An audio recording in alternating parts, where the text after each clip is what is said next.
Timgi Infotruck, jatend piny Kenya William Ruto, na pod humbe nyimalo e pacho kae gi atamalo 32 ka iluwe kod Kalonzo Musyoka man kod atamalo 13. Man kaluwore gi nonro ma ochiw gi kambi timo nonro mar Infotruck ma bende olero ni Kithure Kindiki kod gavana ma be Gladys Wanga emanie thuolo manyime mar bedo jolup William Ruto e yiero mabiro. Judith Omondi nitiere kod ler. Riwruok matimo nonro mar Infotruck omenyo telo ma pacho ka duond buche kod siasa mabiro e report magigolo ayanga odiochieng' makawuono. E report ni, jatend piny William Ruto omeny kaka jal manyalo kawo telo e tielo mar ariyo poni yiero ne otime kind tarik 22 nyaka tarik 26 mar dwe mar auchiel mane otimie nonro gi.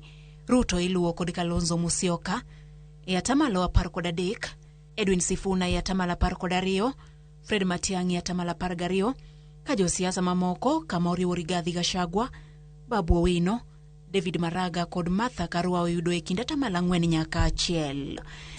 President Ruto has a command in about 5 regions. His highest is from Northeastern at 59%, followed by Rift Valley 46%, then Nyanza at 40, Coast 33, then Nairobi 19, Western 35.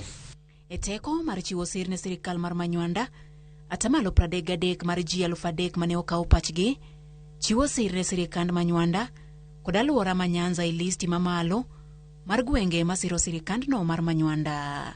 Atamalo mathoth mar ji mane okawo pachgi e gwenge ma Nyanza ochiwo paro mondo mi jatend piny William Ruto okawo gavana ma Homa Bay Gladys Wanga kaka jalupne e yiero mabiro, ka ji mamoko to paro ni Oburu Oginga e maromo e lemono. Wanga e parogo okawo namba 2 e pacho ka mangima bang' Profesa Kithure Kindiki.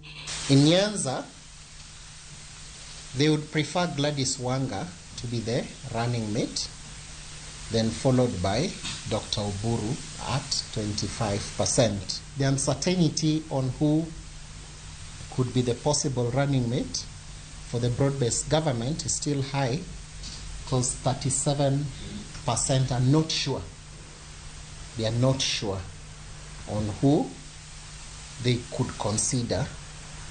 MP mar duond bura mar UDA otelo kod atamalo 22, kiluwe kod ODM man kod atamalo 21, DCP atamalo 9, Wiper atamalo 5 ka Jubilee to ni kod atamalo 6. Kirango kaka duond buche osetimo yare higa mar 2024 nyaka sani, UDA kod DCP osedongore kipimo kod ODM ma odok chien kod atamalo 17. Those that have lost considerably are ODM, which has lost about 17% popularity. Then of course we've also seen here Jubilee losing 2%. So this graph will just see the gains and the drop over the 4 polls that we are comparing.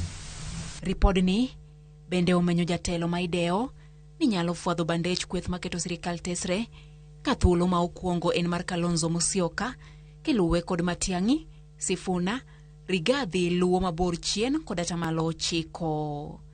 Judith Omondi, Ramogi TV.